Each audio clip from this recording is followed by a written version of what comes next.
Tossing tables and throwing fists is par for the course in any reality show. But which moments went truly over the top? On The Real Housewives of Atlanta, to earn the coveted peach, you need to bring the drama. Kandi Burruss and Phaedra Parks always served up entertainment. But the friendship between the two ladies hit the point of no return during Season 9. After Parks felt Burruss took her ex-husband's side during their divorce, she retaliated by spreading rumors about her amongst the cast. Parks was able to convince Porsha Williams that Burruss and her husband had planned to drug and sexually assault her. Despite denying she started the rumors, things escalated during the reunion, when she was exposed as the main source. An emotional Burruss confronted her and spoke about how those allegations hurt her feelings and tarnished her brand. You should understand that drugging somebody while they're drinking and taking them home is rape. Y'all accuse me of being a f***ing rapist. A remorseless Parks deflected all the blame. I repeated it because I heard it. Something was brought to me, I repeated it. Parks was later fired from the show, but the feud between the two ladies is still ongoing.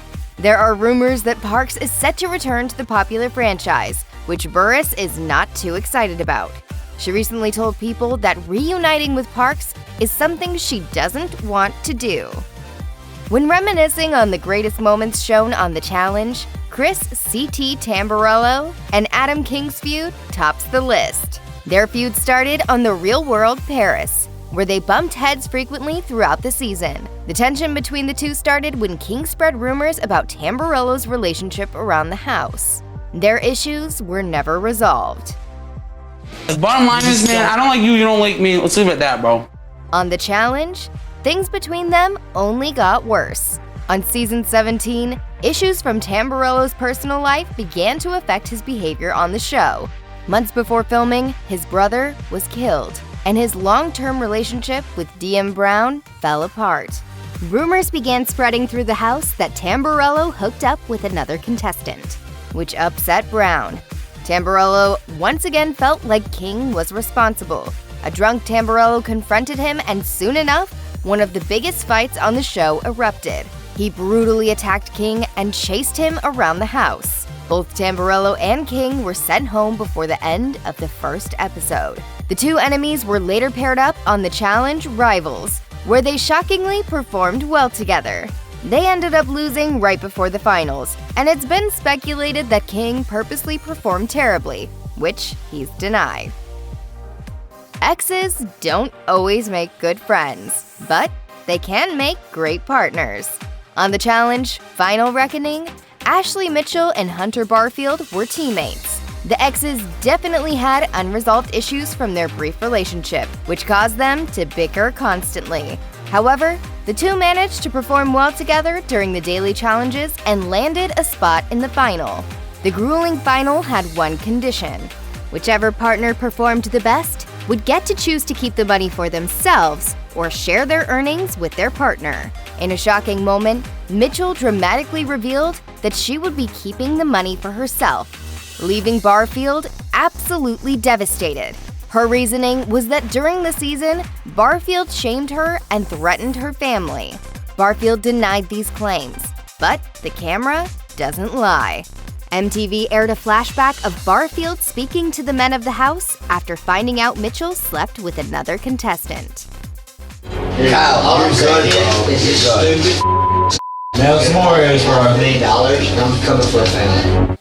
In a 2018 interview with People, Mitchell explained that she didn't think twice about making that power move, but a part of her still had empathy for him, saying, "I felt really, really bad for him and his family that's gonna be watching.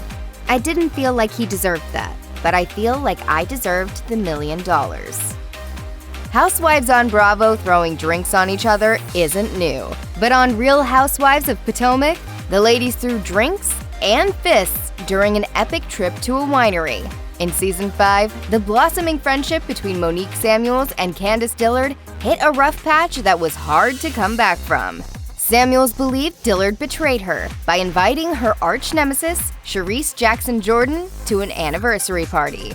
After failing to smooth things over, a tense vibe between the two festered throughout the season.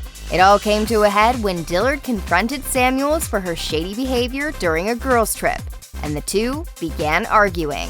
Hair-pulling and glass-throwing soon followed, and Samuels even chased Dillard around the winery. As the season continued to film, the two ladies filed police reports on each other, both alleging they were victims of assault. The second-degree assault charges against both of them were later dismissed. Samuels later released a diss track titled Drag Queens. During the reunion, they struggled to make amends. Dillard blamed Samuels for leaking the story about the fight to the press and lying about who initiated it. Samuels denied talking to gossip blogs and admitted that she was triggered by Dillard's hand in her face. The explosive reunion was the last time fans got to see Samuels on Housewives, as she quit the show right after the reunion aired. The ladies of The Real Housewives of New Jersey know how to get under each other's skin.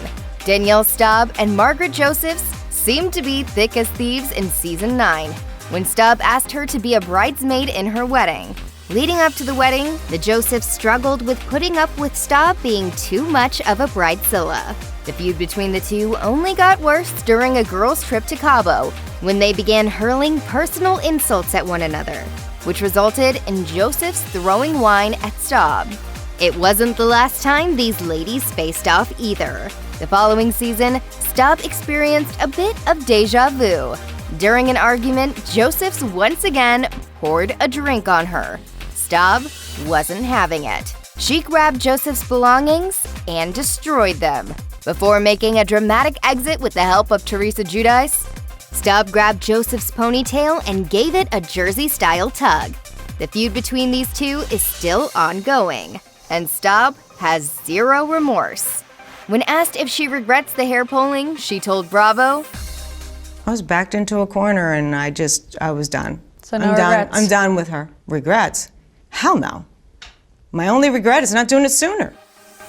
In Mop Wives, the bad blood between Drita Davanzo and Karen Gravano made for amazing television. Davanzo and Gravano were allegedly childhood friends, but the source of their feud goes back to a man. Davanzo married Gravano's ex-boyfriend, Lee, and that was something the two could never seem to get past. According to Hollywood Life, Gravano believes that Davanzo violated girl code by doing that. Throughout every season of the show, the women couldn't be in the same room for more than 5 seconds without fists flying. In Season 1, the two attempted to clear the air about the boyfriend situation, but it led to a nasty brawl on a rooftop. Both women accused each other of lying and sleeping with each other's boyfriends. The feud between the two included multiple arguments throughout other seasons, and one final fight during the last episode. When Davanzo walked in the room for the final episode, she didn't even say hello before lunging at Gravano. They remain at odds. When tuning in to The Real Housewives of Atlanta, you can always count on a shady argument between Porsha Williams and Kenya Moore.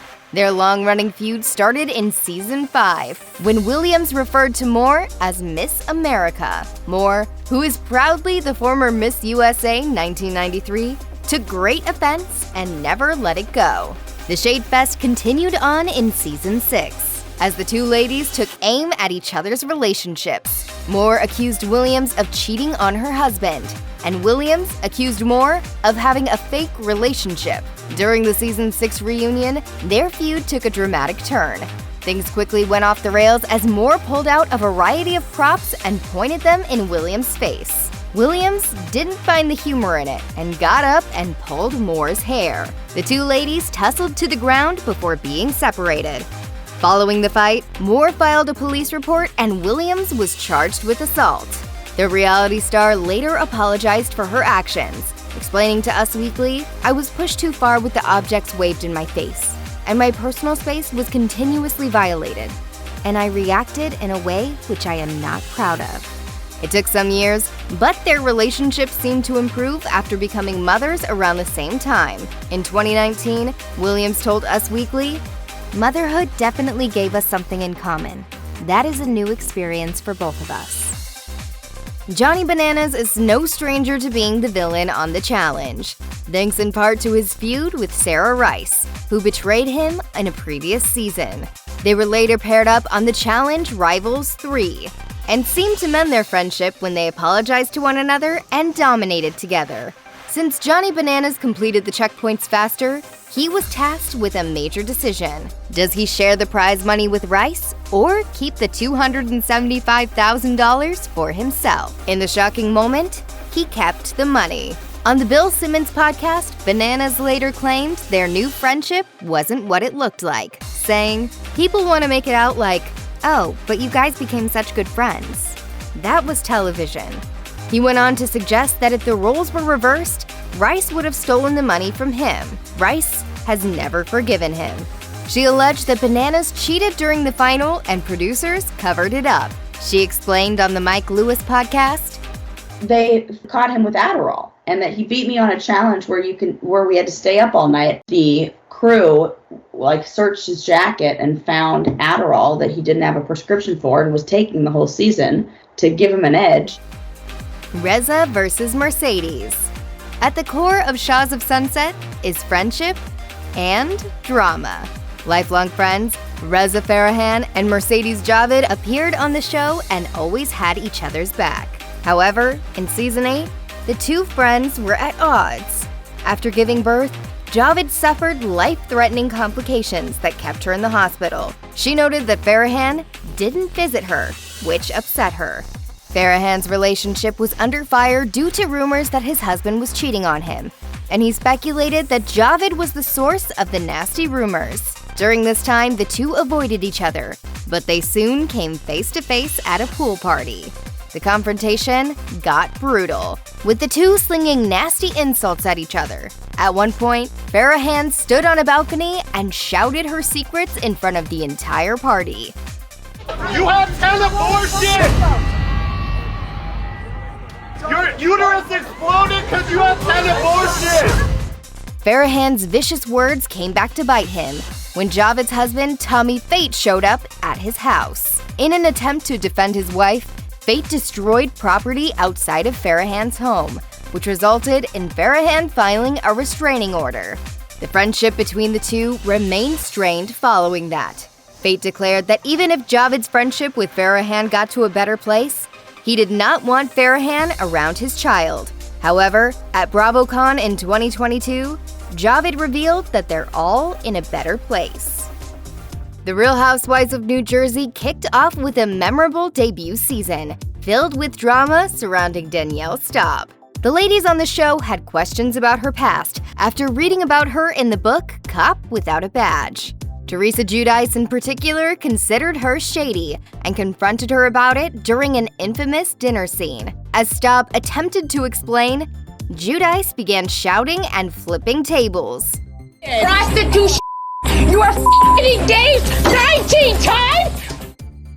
Thus, their infamous feud was born. The feud between the two ladies spilled over into Season 2, and during the reunion, they once again had a heated confrontation. When Staub brought up Giudice's nephew, she stormed over to her and shouted in her face. In a hilarious moment, host Andy Cohen attempted to restrain Giudice, who flung him off of her with ease. When Staub returned to the show during Seasons 8 and 9, viewers were shocked that the two enemies were finally in a good place. In 2018, Staub told the Daily Mail, "We speak more than once a day. We're legitimately friends. It was something that was worth salvaging and has turned into the relationship it should have always been." However, the Jersey girls didn't keep the peace for long. While filming Season 10, a source told Us Weekly, the ladies were at odds once again and unfollowed each other. Paris Hilton and Nicole Richie took over television with their hit show, The Simple Life. But it wasn't long before things got icy between the two. It's been rumored that the main cause of their feud can be traced back to one shady moment. When Hilton got the coveted gig of hosting Saturday Night Live, Richie reportedly hosted a party. According to People, instead of screening the episode, Richie turned around and screened Hilton's infamous sex tape instead. Hilton told the outlet, "It's no big secret that Nicole and I are no longer friends. Nicole knows what she did, and that's all I'm ever going to say about it." At the time, Richie blamed their fallout on herself simply outgrowing Hilton and wanting to settle down. However, their feud wasn't good for business. The two still had a hit television show to film. To avoid filming with her new nemesis, Hilton attempted to get producers to replace Richie with her friend, Kimberly Stewart. In 2006, producers were forced to shift the format so the ladies would film separately. It's probably no surprise that Amber Portwood and Farrah Abraham would have problems with each other. In 2016, the two faced off during the Teen Mom OG reunion. Dr. Drew Pinsky confronted Abraham and her boyfriend about past comments they made about Portwood's fiancé. Abraham previously called him a pedophile for dating someone 20 years younger than him. When questioned about how hurtful the comment could be, Abraham brushed it off. It wasn't long before Portwood stormed the stage and confronted Abraham. Just because somebody's 20 years older than me doesn't mean he's a pedophile. Hi, Amber. Shut your mouth. Hi, Amber. Shut your mouth. Do you understand me? I'm gonna stand up for my man. Portwood's fiancé and Abraham's father even began tussling with one another. Chaos then erupted on stage, with production trying to restrain everyone from fighting one another. In 2017, Abraham sent a cease and desist letter to her Teen Mom co-star, according to E! News. Portwood alleged she never received it. In 2022, the two appeared on Teen Mom Family Reunion and had a much more peaceful chat about family life.